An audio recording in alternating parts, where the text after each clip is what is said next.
the early Roman Empire period, how was the urbanization that happened? At its peak, the 2nd century, the Roman Empire stretched from Scotland to the borders of Armenia and from Sahara to the Euphrates and sometimes beyond. As you can see here, it is from the Scotland on the western side towards the river Euphrates in the Armenia this side, and coming to Germania, this border here on the north, and towards the Sahara in the south. So the territory of the Roman Empire got expanded enormously during the 2nd century period, where it is considered as the peak, the heights, the glory of the Roman Empire flourished during the 2nd century. How was it possible for the emperor to cope up with the control and administration of such a vast and a diverse set of territories with a population of 60 million in the 2nd century, or somewhere during the time of the mid 2nd century? How did the rulers manage or control such a vast territory which has a very diverse set of territories? Vast, you can see from here to here, and it is diverse in nature. How did they manage it? That is the question here. The great urban centers that lined the shores of the Mediterranean, Carthage and Alexandria, Antioch were the biggest among them, were true bedrock of the imperial system. So what played the key role is the urban centers. We are calling them great urban centers that are lined on the shores of the Mediterranean. What are great urban centers that played a key role in the Roman Empire administration, that is Carthage, Alexandria and Antioch? These are considered as the true bedrocks of the imperial system. It was through the cities that the government was able to tax the provincial country sites, which generated much of the wealth for the empire. So why we are saying them as great urban centers? Because they were able to tax, and this tax is the main source of wealth for the Roman Empire.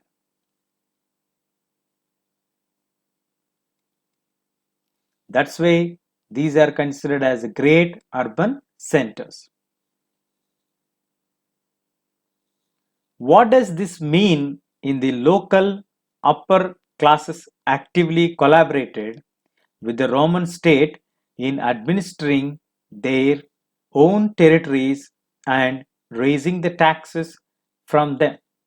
So we learned that how did the Romans control such a vast territory which is also very diverse in nature. So one, it is through the great urban centers. They used to put tax on it, and they also received the support from the local upper classes who actively collaborated with the Roman state in administration.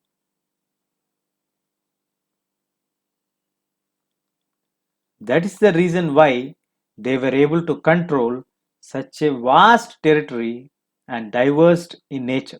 In fact, one of the most interesting aspects of the Roman political history is the dramatic shift in power between Italy and the provinces.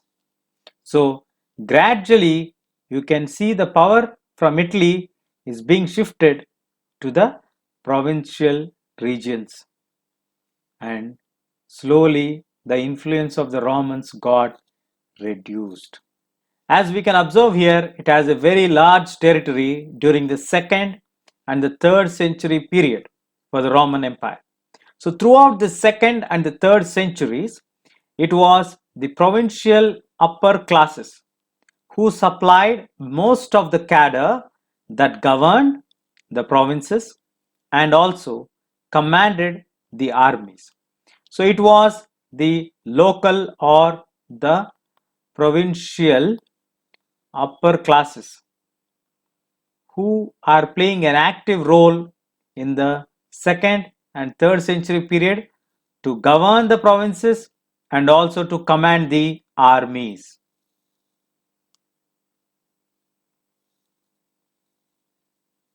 They came to form a new elite of administrators and military commanders because they are taking care of the entire province governing system and also commanding the army. They emerged as a new elite group during the 2nd and the 3rd century.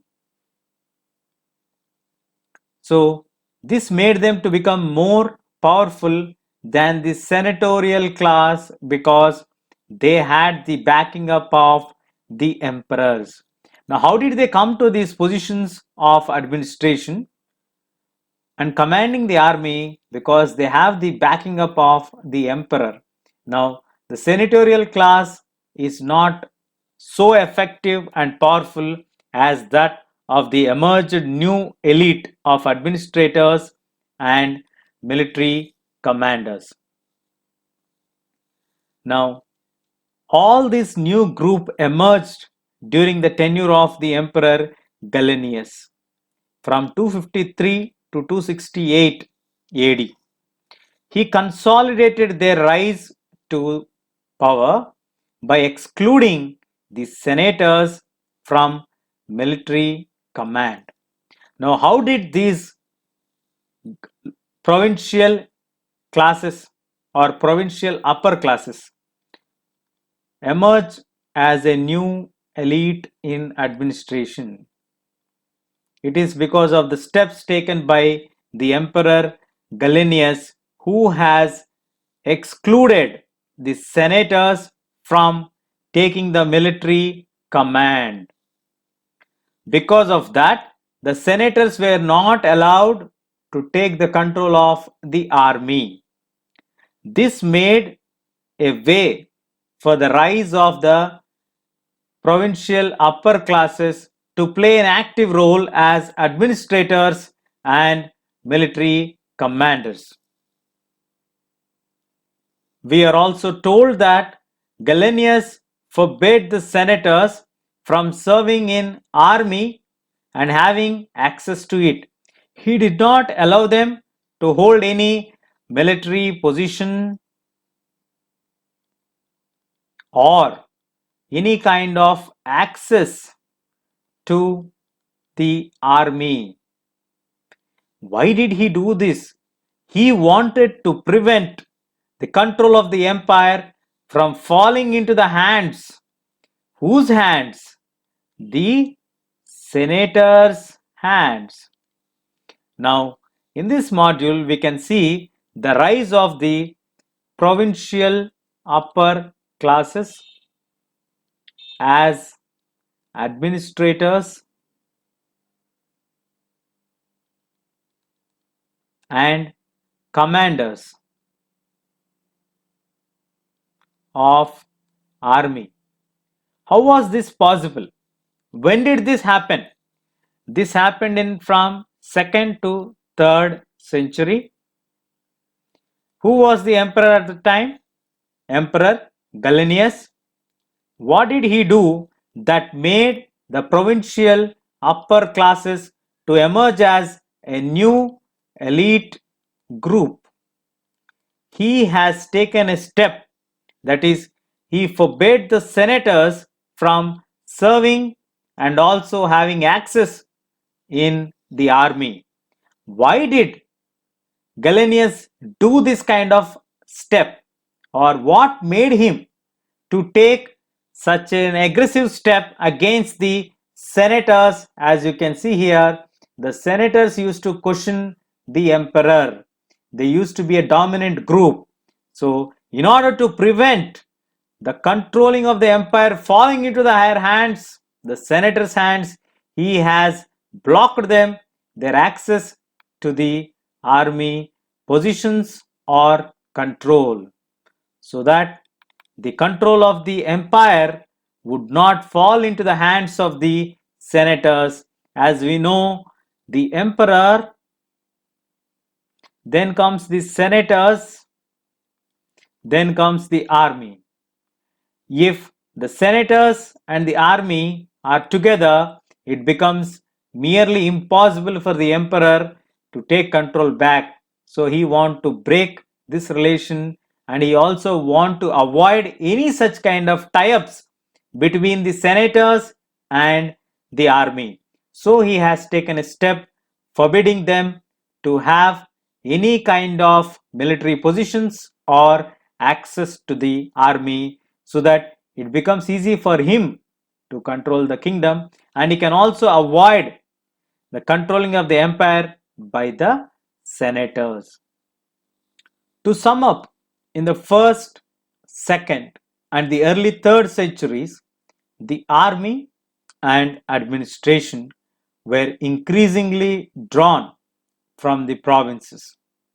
As the citizenship spread to these regions and was no longer confined to Italy. So, during the first, second, and third century period, that is the early half, the army and administration were increasingly drawn from the provinces. Why they have to draw this one? The citizenship spread to these regions was no longer confined to Italy alone. It started to spread towards the west, towards the north, towards the south, and also towards the east. So they started to draw many professionals, or you can say many cadre working in the administration or in the army from the provinces, who later emerged as a new elite and dominated the Roman politics. But the individuals of the Italian origin continued to dominate the Senate at least till the 3rd century, when the senators of the provincial origin became a majority. So there are two types of senators: the senators who have their origin from Italy, the senators from the other provinces. So the senators from the Italian origin continued to dominate the Senate at least till the 3rd century. After that, we have senators coming from different provinces, and they became a majority in the Senate House. Now, these trends reflected the general decline of Italy within the empire, both political and economic. The rise of the new elites in the wealthier and more urbanized parts of the Mediterranean, such as the south of Spain, Africa, and the east. So you can see here, during the first, second, and third, the early period, the senators from the Italian origin continued to dominate. Later, we have the rise of the new elites. Who are these new elites? These are coming from the different provinces during the 3rd century, Emperor Gallienus has approved them and forbidden the existing senators to take any kind of military and access to army positions. So, this gave a rise of new elites and made them wealthier in the parts of the southern Spain, African regions, and also in the eastern part. This made a new senators, the non-Italian origin senators, to emerge, and they took the control, and this gradually declined the importance of Italy within the empire. A city in the Roman sense was urban center with its own magistrate, city council, a territory containing villages which are under its jurisdiction. According to the Romans, a city has mostly the urban center. It has urban features during the early period. How can we say that it has an urban outlook, a city outlook? One, it has its own magistrate, a council, a fixed territory, and also had some villages under its jurisdiction. Just like the modern cities, we have a judiciary, we have a political council, we also have a fixed territory, and we also have some villages close to the city. That's why a city in the Roman sense was an urban center. It is an urban center. Thus, in one city, you could not be in the territory of another city. As we talked about the magistrate, the jurisdiction, when you use such kind of words, it is very clear if this is the territory where you have your jurisdiction, no other person or no other city can be part of this jurisdiction. So, one city could not be in the territory of another city, but villages almost always were villages. Villages could be upgraded to the status of cities and vice versa. So, a village can be made as a city, and it can also be brought back to the status of a village, usually as a mark of imperial favor. If you are in favor, your village can be made as a city with a territory fixed, a magistrate, a city council, and a jurisdiction. If you are not in the favor of the emperor, then your status of the city may be reversed to a village. One crucial advantage of living in a city was simply that it might be better provided for during food shortages and even famines than the countryside. So, what are the advantages that if any region is called as a city, not a village? One thing, you have better food during the time of famines. You don't get food in the countryside. So there will be an added advantage that you are having food during the time of food shortages and famine's time. That is the major advantage of living in a city.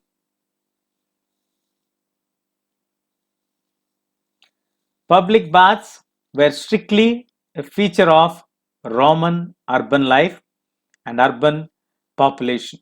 They also enjoyed much higher levels of entertainment. Apart from food, safety, or security, we also have an advantage of entertainment.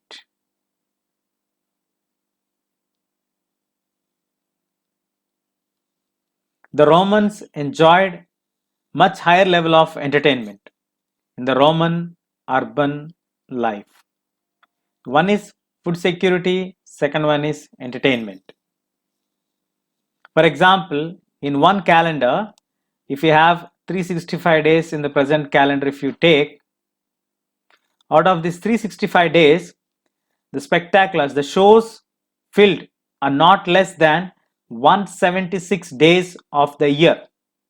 So 176 days there are shows which are known as spectacular, and they have almost for 6 months continuously the shows happening in a year. This is an example to show that the Roman urban population has enjoyed much higher levels of entertainment. What are the main cultural features? First, it is the art, architecture. Second, the knowledge and science. Let us first look at the art and the architecture. What are the main art and the architectures that are there in the Roman Empire regarding to the cultural features? One, there are many statues. Colosseum, you can see here the Roman Colosseum. The Drusus 20, the buildings, the aqueducts, and the amphitheater. These are the different art and architectures.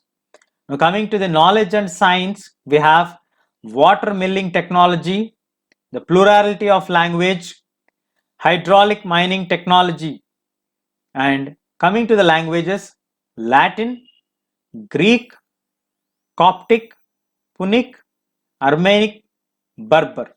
These are the languages that are spoken in the Roman Empire.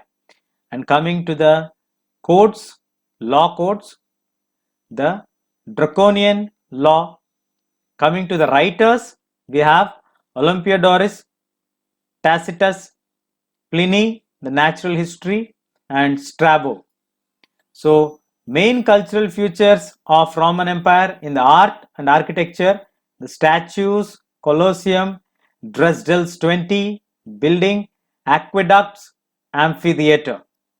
Coming to the plurality of language, they have 1, 2, 3, 4, 5, 6 languages there.